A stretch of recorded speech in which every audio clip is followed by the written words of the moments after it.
Realmente, pues bueno, este es el tema que vamos a tratar de abordar, complementar algunos de los puntos que ya comentó el doctor Urías desde otra perspectiva. Y pues yo al final, al inicio, cuando me comenta el doctor Urías acerca de esta iniciativa, de este tema, de cómo hablar, pues yo, a ver, de entrada, emocionado de estar aquí, emocionado de presentarles esto. Y luego ya reflexionando me quedé pensando, bueno, ¿de qué les voy a hablar?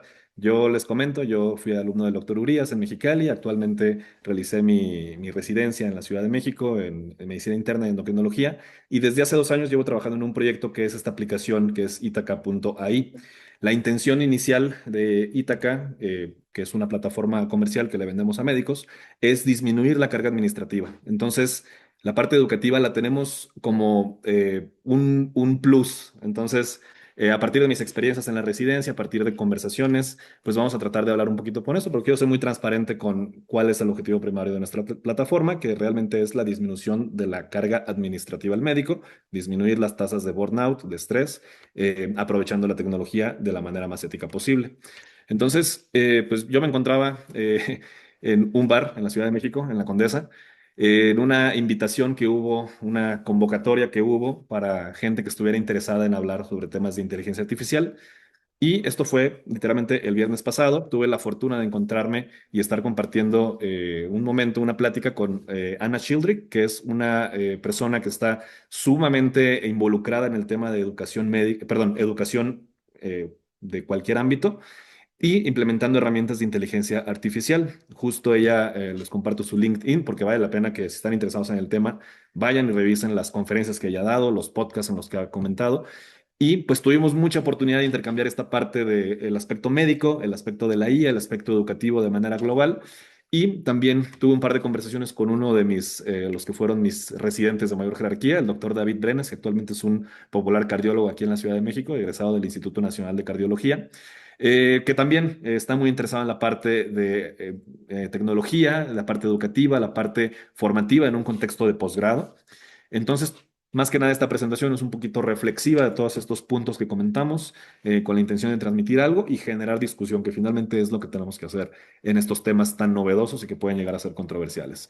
Entonces, un punto que tocamos es, a ver, a todos nos ha pasado, queremos mandar un abstract para un congreso, queremos publicar algo, queremos publicar contenido publicitario en redes y a lo mejor tengo un borrador, un esquema y lo paso a la IA para que la IA me diga si está bien, si puede tener más alcance, si está bien redactado. Y entonces, ¿qué ocurre cuando esta confianza que tenemos en nosotros mismos la estamos delegando a un sistema para que piense y que haga las cosas por nosotros? Y actualmente lo vemos y es ya muy natural en el contexto clínico, en el contexto de la vida habitual, pues tener ChatGPT en el celular y preguntarle inmediatamente algo, ¿no? Entonces, ¿qué está pasando con nosotros? ¿Qué estamos dejando que esta inteligencia tome estos sistemas en lugar de nuestro propio juicio? ¿Y qué le hace a nuestra confianza a eso, no? Y sin duda, pues vivimos en la época donde se prima por todas las cosas la productividad. Tenemos que ser productivos, tenemos que generar y le damos menos importancia a los procesos. Hoy en día estamos en el momento en que la información es accesible de la manera más rápida que en toda la historia de la humanidad.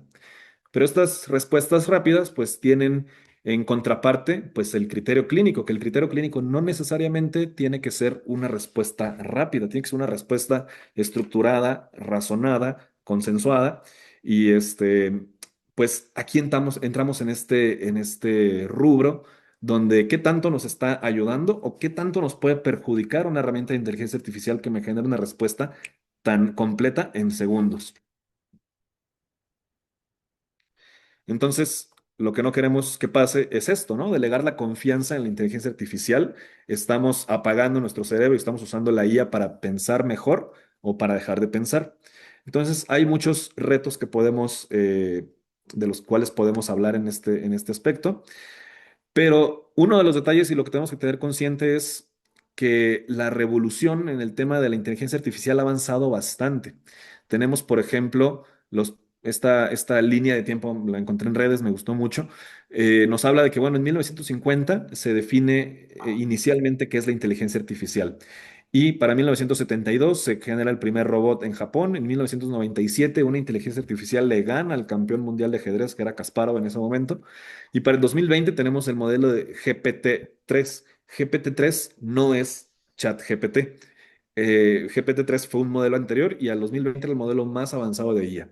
Y actualmente estamos en ChatGPT, una versión mucho más natural del lenguaje, ya en la versión, no me acuerdo si vamos 4 o 4, o estamos por llegar a las 5 en solamente 6 años. La cantidad de avances que ha habido desde 1950 a 2020, a 2026 ahora, es abrumadora. Y no se equipara al avance que ha habido en aspectos educativos. No lo sé particularmente en España, pero en México pues todavía hay grandes retos, hay grandes cargas de trabajo en los hospitales públicos y en hospitales privados también. Y los invito igual a este aspecto reflexivo de la práctica médica. En México se desarrolló este documental que se llama Resiste Residente, que habla un poquito de las condiciones de las residencias médicas en muchos lugares en México, donde sigue habiendo guardias de castigo y se sigue pensando que eso es, por ejemplo, una estrategia pedagógica, académica, un castigo de que el paciente está 36 horas sin dormir, va a tratar de aprender más en esos contextos tan retadores. Y pues esto aumenta el burnout, aumenta el estrés, la infelicidad en el contexto. Entonces, no hemos dado los mismos pasos que ha habido con la inteligencia artificial que en la parte de educación médica y ya nos alcanzó. Entonces, ¿cuál es el problema? ¿Cuáles son los retos?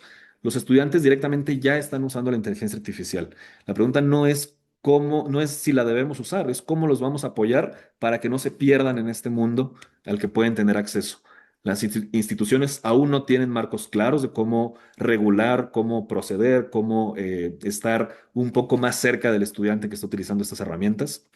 Y pues lo que les comento, la inteligencia artificial llegó antes que la adaptación del modelo educativo en cualquier ámbito que me digan. Todavía estamos en este proceso de construir bloques y armar en conjunto para llevar de la mejor manera de la parte docente y pedagógica.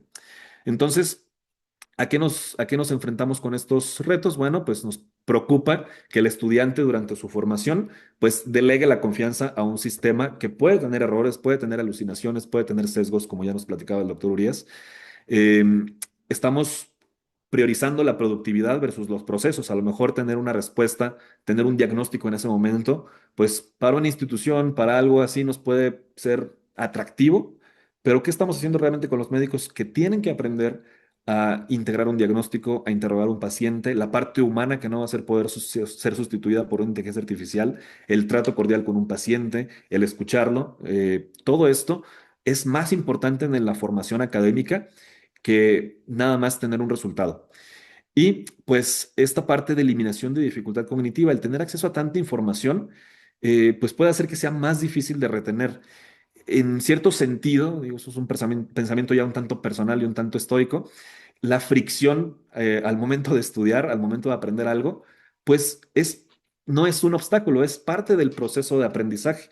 El equivocarnos, el que nos corrijan, el que a lo mejor a mí me cause inseguridad dar una presentación y presentar una diapositiva que esté equivocada y que me corrijan en frente de todos. Bueno, pues realmente eso es el aprendizaje. Ya no se me va a olvidar que esto es algo que puede ocurrir. Entonces, debemos de primar y dar el espacio, dar la oportunidad para que el error ocurra. Evidentemente, el error en la parte médica, pues no queremos que cobre vidas o que cobre funcionalidad en un paciente. Por eso debemos de priorizar los entornos de simulación, los entornos donde uno puede participar en un contexto completamente seguro, porque las respuestas rápidas, pues sí, nos van a reducir esta exploración que podemos tener, el empaparnos en la literatura. A lo mejor antes a mí me dejaban una tarea de, no sé, revisar las soluciones que se utilizan en cetoacidosis. Y me voy y me surge otra pregunta al estar revisando y a lo mejor no contesté la pregunta que tenía inicialmente, pero me surgieron otras 10 preguntas que a lo mejor van a nutrir mucho mejor mi pensamiento que si solamente tuviera la respuesta de manera inicial. Entonces, estas herramientas pues cumplen o nos propician, por ejemplo, o pueden propiciar más bien la reducción del pensamiento crítico. Hay un elemento que me gustaría ahondar un poquito, que es el problema de la caja negra de la inteligencia artificial. Quizá muchos ya lo conocen. Básicamente lo que entendemos es que la caja negra es una caja donde yo no puedo ver qué está pasando dentro. Tenemos un input, una entrada de datos que pueden ser variables clínicas, pueden ser variables de lo que yo quiera. Se interpretan a través del sistema de inteligencia artificial, a través del modelo de lenguaje, etcétera, y al final me dan un output, una salida o un dato o una respuesta. El haberle vaciado datos y el haber tenido datos al final puede parecer bastante completo, puede parecer bastante lógico la respuesta o bastante científica en algún punto en nuestros contextos, Pero si realmente yo no sé cómo la IA interpretó esos datos, cómo los analizó, cómo los ponderó, a qué le dio más peso, pues realmente estoy confiando ciegamente en una plataforma que no necesariamente tiene las respuestas correctas. Entonces, la intención es que conozcamos este problema, porque cuando leemos incluso literatura médica, tenemos que entender que si le damos a una máquina una información y no veo cómo esa información me genera una respuesta, estoy confiando ciegamente en un sistema y eso no está bien. Les presento brevemente lo que es la plataforma en la que trabajamos, que es Ítaca. Ítaca, como les decía, tiene la intención de disminuir la carga administrativa, de generar documentos para el paciente, generar las notas clínicas sin ningún esfuerzo para el paciente. No apostamos nosotros por sugerir o guiar los tratamientos de los pacientes, por supuesto que no lo hacemos a través de inteligencia artificial. Esto es únicamente reducción de carga administrativa, reducción del burnout y facilitarnos el flujo de trabajo y que el paciente a la vez se lleve un beneficio. Pero tenemos dos apartados que sí funcionan en, digamos, un contexto formativo o educativo. Les voy a mostrar estos dos módulos, que son el módulo de evidencia y el módulo de casos, que son, creo que tengo un señalador aquí, sí, evidencia y casos. Todas las demás herramientas son en contextos clínicos. De paso, decirles, Itaca está disponible en versión gratuita para que ustedes puedan probar la herramienta, las herramientas que quieran utilizar realmente en los contextos que quieran utilizar, siempre tomando en cuenta que no buscamos que la intención sea que la IA guíe el manejo de un paciente nunca. Entonces, la parte de evidencia, ¿cómo tratamos de suplir esto? Bueno, evidencia funciona como un chatbot, un texto donde podemos hacer una consulta, como lo haríamos con ChatGPT de cualquier tema. ¿Cuáles son los problemas o limitaciones de ChatGPT? Si yo hago preguntas de temas de derecho legal, me va a contestar igual que si le pido una receta de espagueti, que si le pregunto sobre algo médico. Tiene contextos bastante generales, bastante amplios y nos genera respuestas que se escuchan como las respuestas más profesionales que nos podría dar, pero realmente no es específica. Busca en, digamos, en toda la base de datos, en toda la información, el tema que esté buscando, pero nosotros tenemos que saber que la información médica hay ciertos canales a través de los cuales tenemos que acceder. Hay bases de datos indexadas, hay publicaciones médicas que se rigen bajo varios lineamientos. Y por lo tanto, las respuestas que puede dar ChatGPT son respuestas muy generales. Y está este fenómeno bien conocido de la alucinación, que es que la plataforma puede generar fuentes, puede generar información y que no necesariamente son fuentes reales o que puede malinterpretar los datos. Y finalmente estoy confiando a través de una caja negra. Entonces, en este chatbot lo que hacemos es que yo puedo directamente adjuntar los documentos si yo quiero que la respuesta sea basada en los documentos que yo tengo. Puedo tener guías internacionales de tromboprofilaxis en pacientes hospitalizados y le subo tres, cuatro guías de diferentes países y le pido que me dé la información, ya el consenso final de estas tres guías, ¿no? Me hace algunas sugerencias de preguntas según los contextos de los pacientes que estoy viendo, quizá. Y tengo una función que se llama Deep Research, que ahorita voy a ahondar un poquito más. Generalmente les quiero mostrar cómo se generan las respuestas. Esta es, por ejemplo, le pregunté esto: ¿qué solución glucosada se recomienda resolución de una cetoacidosis diabética? Me da una respuesta, sí, un resumen breve, pero además yo puedo revisar cada uno de los puntos en que se está sustentando la IA, como si fuera un artículo de revisión donde cada apartado del texto educativo está con una cita médica de un artículo. Simplemente yo hago aquí clic al número 2 o al número 3 y me va a mandar a la base de datos y al artículo del cual está tomando la información. Entonces, de esta manera es una manera donde yo puedo verificar las fuentes que son correctas, que no hay alucinación y que la información realmente proviene de una fuente médica. O sea, el ejercicio que está ocurriendo detrás es que a través de esta pregunta lo que está ocurriendo detrás es una ingeniería de prompt para que la información sea metida por un embudo para la información médica y que la respuesta sea transparente para quien la va a revisar. Entonces, eso en el contexto educativo sí elimina la fricción, pero nos da por lo menos un mayor panorama de poder verificar de dónde se está generando la información y de dónde proviene. Esta herramienta va almacenando cada una de las preguntas que hacemos, la podemos compartir porque finalmente el aprendizaje también tiene que ser colectivo. Entonces yo puedo compartir, se van generando en este término que puede ser muy usado en redes sociales, se van formando como hilos de si las preguntas van sobre un tópico en general, pues este hilo completo está toda la información de cetoacidosis diabética, por ejemplo, y todo se va a ir agrupando ahí. Al final, donde tengo aquí, yo puedo revisar cada una de las referencias médicas, puedo hacer una consulta de seguimiento, de hecho me hace algunas sugerencias de preguntas que de manera natural yo me podría formular si estuviera utilizando si estuviera buscando esta respuesta. O sea, como les digo, si yo estudio un tema y me surgen 10 preguntas más de manera natural, esta herramienta pues trata de simular eso, ¿no? Que te genere preguntas que en base a lo que ya estás investigando, quizá valga la pena que te estés haciendo. Y de la misma manera se va a generar una respuesta con sus fuentes médicas. Entonces es una manera de tener un análisis más transparente de la evidencia. El segundo módulo, que es también un poquito más interesante, que es la parte de casos en la parte formativa, que es esta que les señalo aquí.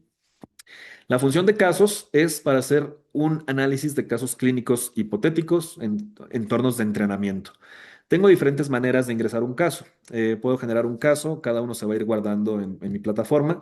Puedo dictar un caso, directamente empezar a hablar, mira, paciente de 59 años, choque automovilístico, llega en choque hipovolémico, tensión arterial de 60 sobre 30, frecuencia cardíaca de 120. Entonces, todos esos datos que yo esté dictando se van a organizar en una especie de historia clínica dinámica para que yo pueda jugar con los datos. O si tengo en un texto, en un PDF, yo puedo directamente subir este caso clínico y irlo nutriendo. ¿A qué me refiero con irle nutriendo? La información que está disponible de manera inicial se va a organizar en estos apartados, en un resumen inicial, consideraciones clínicas que la IA interpreta del contexto completo de lo que le estoy vaciando, y estas pestañas desplegables de contexto social, presentación clínica, medicamentos. Yo puedo adjuntar estudios de imagen, puedo subir una imagen de un ultrasonido pélvico, una imagen de una tomografía, un reporte de laboratorio. Y de esta manera yo puedo nutrir todo lo que quiera de este caso, simulando de que me llegó con tales estudios, simulando de que me llegó con un PET-CT con alteraciones. Y tenemos algunos botones donde podemos empezar a trabajar. Finalmente, esta plataforma con el chatbot, digo, les muestro un poquito de cómo son estas barras desplegables, en un caso que armé de manera hipotética, pero muy extenso, para que vieran cómo se va organizando la información de manera automática en estas plantillas, en estas pestañas desplegables, consideraciones clínicas que me hacen el contexto de ese paciente, como cosas que me tienen que prender el foco, por así decirlo, como lo decimos acá. Y yo puedo hacer consultas sobre este caso, trabajar con un chatbot que va a interpretar la información del contexto clínico en base a lo que yo le diga. Entonces, aquí, de la misma manera que ocurre en evidencia, me hace algunas sugerencias o preguntas que yo me tendría que hacer con el contexto en el que estoy trabajando. Entonces, por ejemplo, aquí, según el caso, dice, bueno, tal vez valdría la pena que te preguntes el riesgo de enfermedad inflamatoria intestinal en su padecimiento, qué tanto impacto tiene el tabaquismo de cara a una cirugía de este paciente, o qué necesidad hay de una colonoscopia diagnóstica. Y estas preguntas se ven sencillas, pero obviamente detrás lo que ocurre es una ingeniería de prompts para poder tener una respuesta muchísimo más completa. Entonces aquí le hice la pregunta, ¿cómo influye el tabaquismo activo en el riesgo oncológico y quirúrgico en este paciente inventado? Y me da una respuesta bastante completa basada en lo que ya tiene de información de este paciente, y pues puedo seguir haciendo tantas preguntas como quiera de esto. De la misma manera que en evidencia, esta información yo la puedo exportar, la puedo compartir, la puedo descargar en un Word para tener, digamos, un razonamiento diagnóstico. Y estos botones que ya están como estandarizados de, bueno, ábreme un árbol de decisión, cuáles son los diagnósticos diferenciales que debería estar considerando en orden de prioridad. ¿Qué estudios son los más prioritarios? Yo le puedo decir, oye, ¿sabes qué? En un contexto habitual, oye, mi paciente no tiene para pagarse un PET, ¿qué otras alternativas me pueden servir? Entonces, de esa manera tratamos de que esto funcione como un entorno seguro para trabajar diagnósticos diferenciales, para discutir los abordajes, para interpretar la evidencia, y finalmente, pues que haya un entrenamiento del razonamiento clínico detrás, que esto no se vuelva algo que va a tener las respuestas. Es algo que a mí me ayuda como un lugar de entorno seguro para practicar. Yo crecí viendo la serie de Doctor House, entonces cuando lo imagino esto explicándolo es, bueno, en este momento en el que House está con su pizarrón preguntándole a su equipo médico, oiga, ¿qué puede explicar todos estos síntomas? Pues básicamente eso es lo que hace la plataforma de casos para reforzar el pensamiento clínico. Entonces, ¿qué es lo importante ya que tenemos estas herramientas? Pues bueno, lo importante es poder cuestionar las respuestas de la IA, poder ver si se está equivocando en la evidencia que me está dando, poderme ir yo a los artículos y yo leer esta información, que me amplíe las ideas que estoy teniendo, las preguntas que estoy teniendo, que yo pueda investigar preguntas relacionadas, poder verificar la evidencia y poder mantener y priorizar sobre todo el juicio clínico. Nos encanta decir a todo el mundo que practicamos una medicina basada en evidencia. Y la medicina basada en evidencia no es hacer lo que dicen los papeles, no es hacer lo que dice el último artículo que salió ayer. Lo que significa la medicina basada en evidencia es que yo tengo por una parte la literatura médica, los ensayos clínicos, las guías internacionales, y yo a través de mi juicio clínico y el contexto de mi paciente, yo puedo llegar a un punto en común. Con la información que tengo disponible en la literatura, yo voy a definir qué es lo que es más propicio para mi paciente. El papel no me va a decir qué hacer en todos los contextos. Entonces, en el punto donde se cruzan el juicio clínico con la literatura médica, esa es la medicina basada en evidencia. ¿Y qué está pasando ahora? Bueno, pues la propuesta del modelo nuevo, la decisión ya no se basa solo en estos rubros. La evidencia clínica sigue existiendo, se sigue generando, pero ahora la inteligencia artificial me permite tener análisis de grandes volúmenes de información, que eso era algo que llevaba mucho tiempo y que esto nos facilita bastante. Se puede sintetizar esta evidencia que a lo mejor me tomaría mucho tiempo revisar de manera manual y nos puede ayudar a identificar patrones y pues tener otros indicadores que a lo mejor no los habíamos pensado anteriormente. Entonces, es una parte más del espectro. No nos va a decir qué hacer. En este modelo nuevo, tengo la evidencia clínica que yo puedo revisar, tengo los datos en los que me puede apoyar la inteligencia artificial en analizar datos, pero por encima de todo esto tiene que primar el juicio clínico para llegar a un punto en común y poder tomar una decisión. Entonces, no debemos de delegar la decisión terapéutica o diagnóstica a un sistema que puede tener tantas fallas como ya hemos presentado en esta sesión. Las revoluciones tecnológicas han sido sumamente importantes y nos han venido a cambiar todo el panorama de cómo se hacen las cosas. La escritura fue el primero, después vino la imprenta y la gente, a pesar de que había imprenta, la gente seguía escribiendo manualmente y lo sigue haciendo hoy en día. El Internet, a pesar de que tenemos ahora un montón de PDFs, se siguen imprimiendo libros, se siguen publicando más libros y pues la siguiente hito, el siguiente punto revolucionario ahora, pues es la inteligencia artificial que ya llegó, ya está aquí. Tenemos que aprender a utilizarla con un verdadero juicio. Entonces, en esta época, pues va a ser importante definir cuáles son las habilidades que los médicos necesitan desarrollar en estos entornos formativos.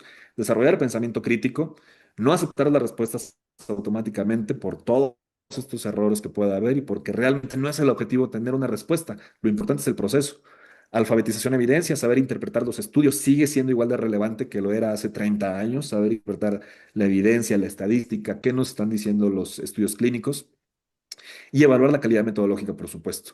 Y el juicio clínico, integrar esta evidencia aterrizada al contexto del paciente y a los valores humanos que nunca van a ser reemplazables en estos entornos. Les pongo finalmente, ya para terminar y dar paso a la discusión, pues dos analogías. La primera es, hoy en día los sistemas de piloto automático son mucho más avanzados que el primer piloto automático que hubo para volar aviones. Entonces ya no significa nada más mantener una altura, mantener una velocidad, que el viento esto, que el viento lo otro. Incluso las plataformas ahora de piloto automático pueden aterrizar un avión sin la intervención de un piloto necesariamente. Pero ese no es el objetivo. El piloto se forma para saber en todos los escenarios donde puede haber una falla, porque él tiene que saber resolver en ese momento, porque vidas dependen de él. Entonces, a pesar de que tengamos una herramienta, por buena o por mala que sea, si la entrenáramos y fuera perfecta, pues ese no es el motivo, porque al final es un sistema que puede fallar. Entonces, los médicos tienen que ser entrenados en un entorno donde ellos tienen que resolver teniendo una herramienta de inteligencia artificial o no teniendo una inteligencia artificial a la mano. Entonces, ¿qué otra revolución hubo? Cuando se desarrolló el microscopio, pues el microscopio nos permitió ver qué estaba pasando detrás de muchas enfermedades, ver un mundo que no teníamos vista anteriormente, ver las células, cómo están funcionando, cómo se conforman los tejidos, y eso nos abrió un universo completo de interpretar las enfermedades de una manera mucho más amplia y mucho más minuciosa. Pero el microscopio no vino a sustituir al médico. De hecho, lo que obligó a hacer es que hubiera médicos entrenados precisamente para analizar esta nueva información que se estaba teniendo disponible. Entonces, el patólogo sigue siendo tan necesario hoy en día como lo era cuando se desarrolló el microscopio. Entonces, de esta manera estamos diciendo que pues también es importante que nosotros nos formemos en la inteligencia artificial, que sepamos cómo existe, qué se está desarrollando, cómo se están implementando estas herramientas. Y pues finalmente yo les dejaría este mensaje que sí es priorizar el proceso de aprendizaje que incluye errores en entornos seguros, en entornos de simulación y esa fricción al momento de aprendizaje es el aprendizaje. Entonces, les quiero agradecer por su atención. Les dejo mi correo electrónico y mis redes sociales y de la plataforma Ítaca. Si escanean este QR, ese es el link que tienen, van a poder tener acceso a, digamos, un regalo especial para que puedan empezar a utilizar Ítaca. Pero no, realmente pueden utilizar Ítaca de manera completamente gratuita, no necesitan datos de ningún tipo, no necesitan ningún pago. Pueden hacer pruebas, pueden hacer las interacciones que quieran. Y pues ya, si en algún momento a ustedes les interesa la parte clínica y todo esto, bueno, pues tendrán ahí disponible, nada más por haber utilizado este QR, pues un regalito disponible. Entonces, no quiero que eso se convierta en algo más allá de esto, pero pues dejo el micrófono abierto para ver si alguien tiene alguna pregunta, algo que quieran discutir de esto. Muchísimas gracias. Muchísimas gracias, muchísimas gracias, doctor José Puentes. Muy, muy interesante y muy amable su ofrecimiento. No he podido entrar todavía al QR, no sé, el regalito luego lo veremos. De Ajá. hecho, había buscado ya en internet itaca.ai, yo creo que he encontrado la página web y me ha gustado mucho, colores muy bonitos y Sí. demás. ¿Cómo lo ha realizado? ¿Con Mire, este es, qué? es un proyecto que sí, les transparento un poquito. Esta es una plataforma que se está desarrollando aquí en la Ciudad de México con un equipo que está, nuestra sede está aquí en la Ciudad de México. Somos un equipo pequeño realmente. Yo no participo en la parte, evidentemente, de programación. Formo parte como decir, oye, esto en la parte médica me sirve, oye, esto no me funciona, oye, ¿qué tal si hacemos esto?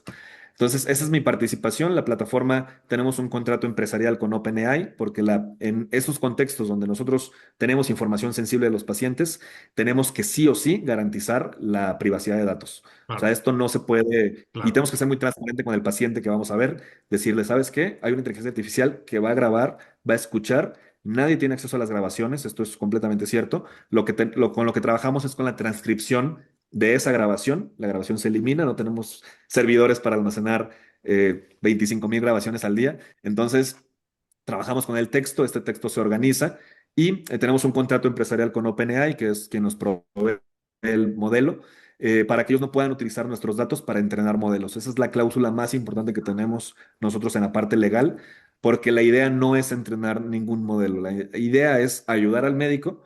Y pues a través de estas herramientas que le damos al paciente, pues que el paciente pueda tener un mejor entendimiento de su enfermedad, un mejor seguimiento, pues para ofrecerle también un beneficio y que la atención finalmente está centrada directamente en el paciente, ¿no? El médico es un cara a cara Ujú. con el paciente, eliminando la necesidad de tener un teclado. En estos contextos donde ya la telemedicina es una realidad también, que también es un tema súper amplio, pues puedo estar dando una consulta en línea, pero también estoy aquí con el teclado aquí en la cámara y todo.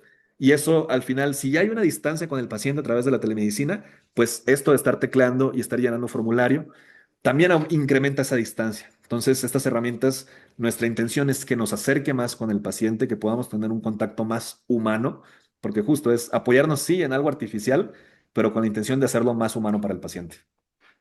Muy bien, fantástico. Entonces usan la IA de OpenAI, ¿no? Que decimos aquí en España, OpenAI. Usan su API, entonces entiendo, ¿no? Sí, Una API de OpenAI. así es, usamos la API de OpenAI porque es la que nos permite una mayor transparencia de la parte legal. Sí, eso es. Eso es. Muy bien, pues nada, Ujú. habrá que ir valorándola, estudiándola y a ver qué tal va. Bueno, pues abrimos las preguntas a cualquier persona de la audiencia que quiera intervenir. Si acaso podemos eliminar la presentación, doctor, Sí, sí, por supuesto, un segundo. y así podemos ver. Vale, pues adelante. Quien quiera intervenir puede levantar la mano o directamente hacer alguna pregunta. Sí, hola, buenas tardes. No supe cómo levantar la mano aquí en las reacciones. Nada, no hay problema. Creo que está aquí abajo en más donde pone more. No, ahí Ah, no. Bueno, da bueno, igual. Adelante, Lucía. sí, muchas gracias. Yo soy parte de la Universidad Autónoma de Baja California, de aquí de la Facultad de Medicina y Nutrición Mexicali.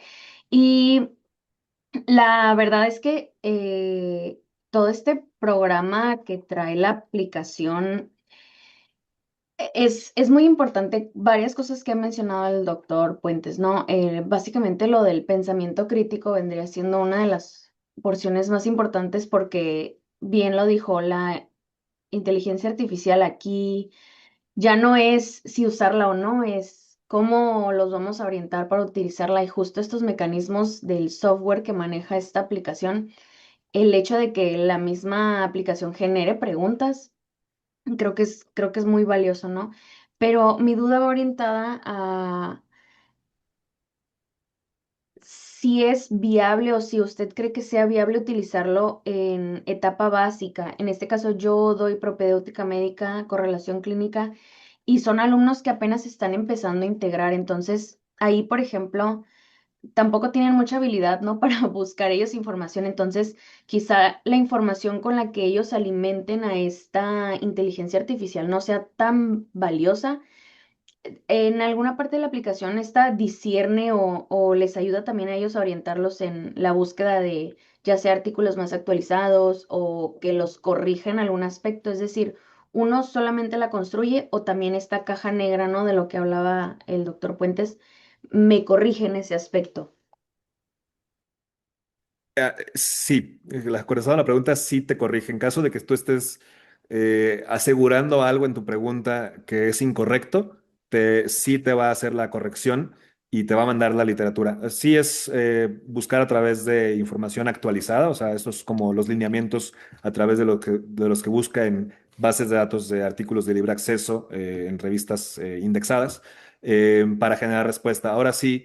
Si yo me lo imagino a lo mejor en contexto de pregrado, donde pues todos estudiamos a partir de documentos como libros de texto, pues bueno, nutrirlo no me encanta esa palabra porque nutrirlo se siente como entrenar el modelo. Entonces, si yo tengo un PDF de información académica, de mis apuntes incluso, yo puedo trabajar sobre eso directamente adjuntando el archivo PDF, ya sea de un libro, un texto académico puramente para pregrado o mis archivos que yo tenga a partir de apuntes, yo puedo trabajar con eso para que lo utilice como fuente primaria. Y sí, es fuente primaria, no significa que va a ser la única. Va a ser la fuente que va a estar principalmente citada en nuestra respuesta, pero sí va a buscar de todos modos el resto de información que puede complementar nuestra bibliografía, digamos, por así decirlo, primaria. Pero sí, esta herramienta está disponible. Muchas gracias. No, a ti por tu pregunta. Adelante, la profesora García Barbero, Milagros. Gracias, Adelante. Joaquín. Hola, buenas tardes. A ver, a mí me ha parecido una herramienta que es súper útil para educación y probablemente también para los médicos en otro formato. La pregunta es, por ejemplo, si estamos utilizando pacientes simulados, ¿tenemos alguna opción? Te quiero decir, no sé si graba, por ejemplo, voz o hay que meterle los datos, porque al final has dicho que una opción era eliminar un poco las barreras en la telemedicina, por ejemplo, entre el paciente y el médico. Perdón. Entonces, ¿cómo funciona eso? ¿Graba voz? ¿Le metemos los datos? No sé si me lo he Sí, perdido o si no lo he dicho. no, adelante, sí es una pregunta completamente válida y sí puede ser un poquito confuso. La parte de casos que presenté en la sesión es entorno educativo en pacientes simulados. Vale. Esto, yo puedo trabajar con voz, yo puedo platicarle un paciente hipotético o puedo trabajar con texto o con documentos. La versión para, digamos, para profesionales de la salud, para clínicos, nutriólogos, médicos que ven pacientes, ese es otro apartado donde está, digamos, un poquito más robusta nuestra herramienta donde directamente la plataforma me permite iniciar la consulta en ese momento y empezar a grabar así con un micrófono, empezar a escuchar directamente toda la conversación y cuando yo termino la consulta se genera la nota. Esa es una opción. La otra opción es que a lo mejor yo me fui a dar consulta a domicilio a una comunidad rural, no había internet, no tengo la plataforma. Bueno, pues con mi celular le pido permiso al paciente para grabar la conversación.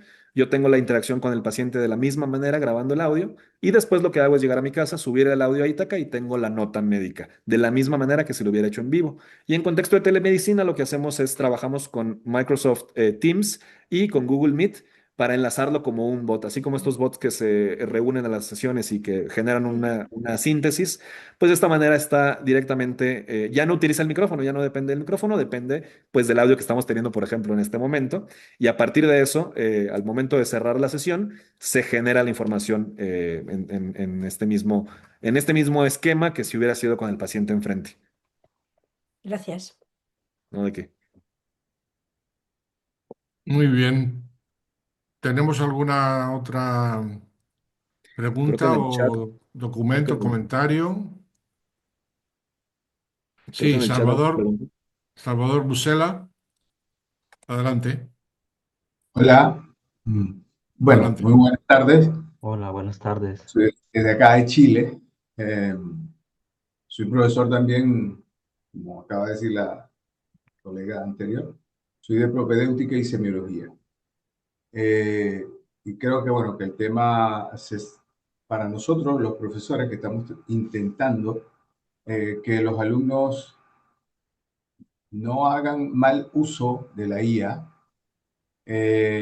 y orientarlos a que si a la IA sea lo que es una herramienta de aprendizaje, una herramienta que pueden usar, igual que la comparación que hizo el doctor Puentes, o sea, entre la medicina basada en la evidencia, o sea, esa analogía entre la medicina basada en la evidencia y la búsqueda de lo mismo, pero por IA.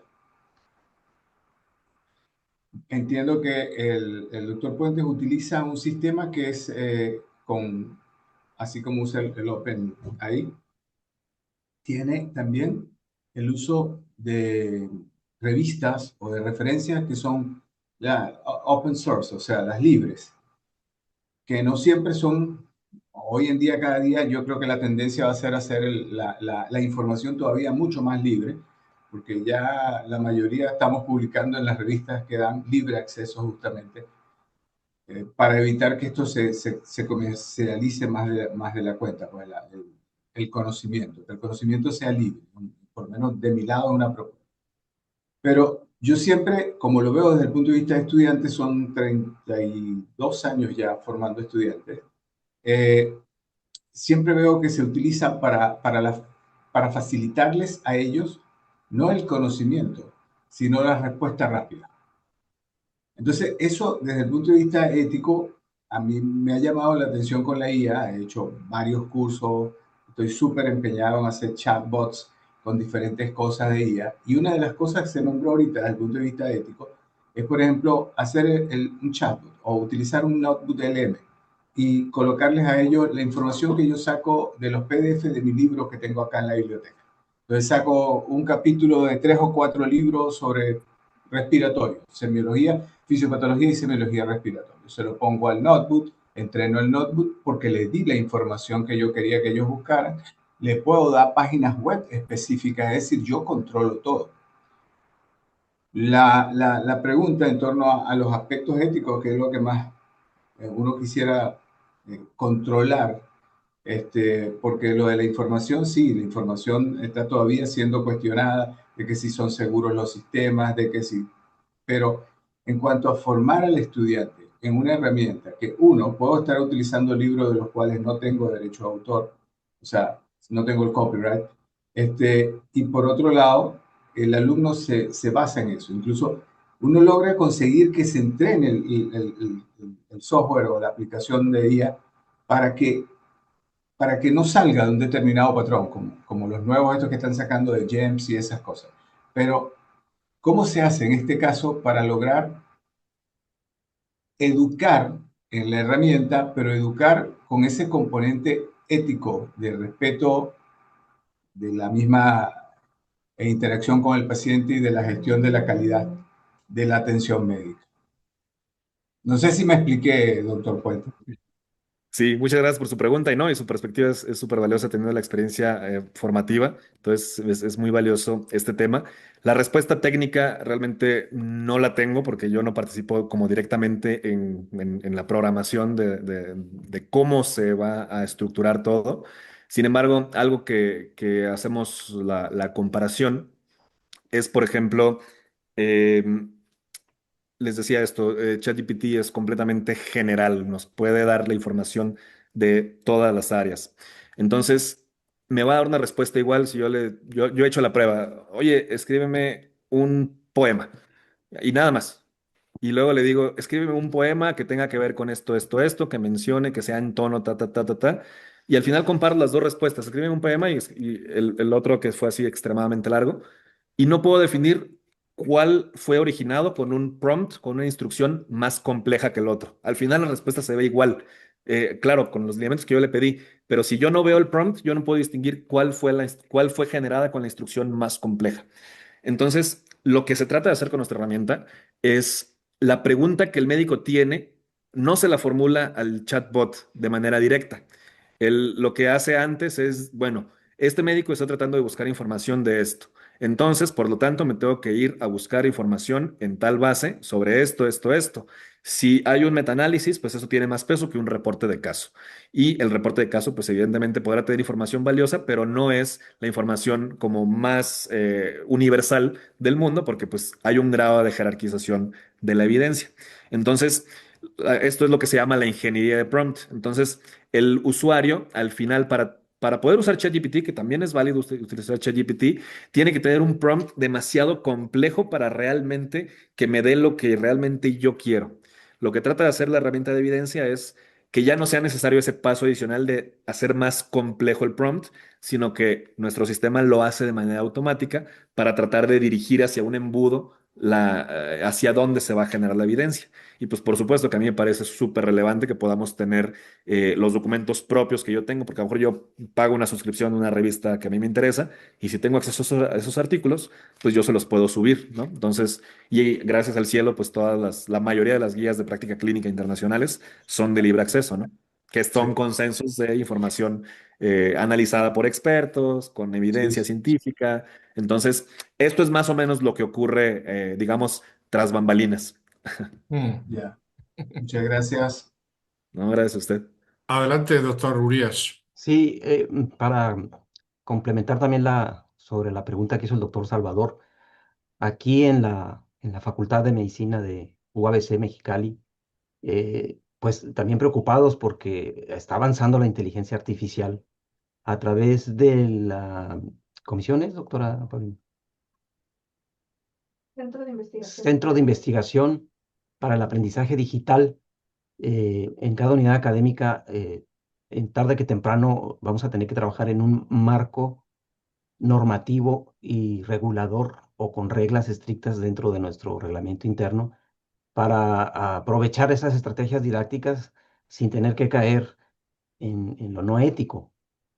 Hay que guiar al alumno, no hay que invitarlo a que use la inteligencia artificial para que resuelva sin el pensamiento, sin el esfuerzo mental que tiene que hacer. Por eso ahorita, el último semestre, antes de irse al internado, en donde están con la mayoría de las materias integradoras, que tienen que ya demostrar si son capaces de hacer un interrogatorio con un rapport eh, fluido, ético, con valores, y la exploración detallada de cabeza a pies, y finalmente hacer la reflexión.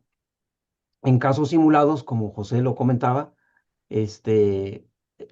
tratamos pues de integrarlo, el proceso de la inteligencia artificial. Incluso yo a veces, a través del ChatGPT, le digo que va a ser un paciente con insuficiencia cardíaca con estas características y tomas este tratamiento y has ingresado a la sala de urgencias con empeoramiento de tu condición física y el alumno te va a hacer un interrogatorio. Responde, por favor. Y así lo dejó correr. Y entonces esa es ahorita la participación que está, pero finalmente tendremos que trabajar en un marco normativo para que esto se lleve a cabo de manera ética y confiable para que el muchacho le acelere. Se establece, se dice que para poder desarrollar un pensamiento crítico hay que pasar un periodo de ejercicio donde pues el novato, el aprendiz, entre su ejercicio recién egresado, pues puede cometer errores. Entonces, para poder llegar al expertise 10, 15 años, hay que acelerar ese proceso porque además ya la demanda hospitalaria, la demanda del proceso de atención ya exige que salgan alumnos preparados con pensamiento crítico. Claro, Es definitivamente un Gracias. marco regulatorio. Sí, sí, claro que sí. obligatorio. Gracias. Muy bien, pues No sé si hay alguna otra consulta. Ya son las 6 de la tarde en España, serán las 10 en Mexicali, ¿no? Aproximadamente las 10:05. Sí, correcto, las diez Muy cinco. bien, muy bien. Bueno, pues aquí estamos ya entrando dentro casi casi la noche y ustedes tienen todo el día por delante. Ujú. Bueno, pues reitero el agradecimiento de la Sociedad Española de Educación Médica al doctor Urías y al doctor Puentes por su disponibilidad, por supuesto a Paulina y a todos sus compañeros de la Universidad Autónoma de Baja California, también a Lucía, y encantados de estar con ustedes y espero que podamos seguir colaborando en el beneficio de la educación médica, ¿verdad? De la formación de nuestros estudiantes, de la mejor formación para los recién graduados y para los residentes y los médicos. Y saludo también a Chile. Hace un par de semanas también tuvimos un seminario de la Universidad del Alba de Chile, también muy, muy interesante. Pues nada, muchísimas gracias y mañana les enviaré el enlace del vídeo de la ponencia, ¿no? De la conferencia que colgaremos en la página web de nuestra Sociedad Española de Educación Médica. Saludos cordiales, adiós. Saludos, hasta luego, Saludos, gracias. muchísimas gracias, Adiós, bonita noche. gracias. Hasta luego, Gracias, nos vemos. adiós.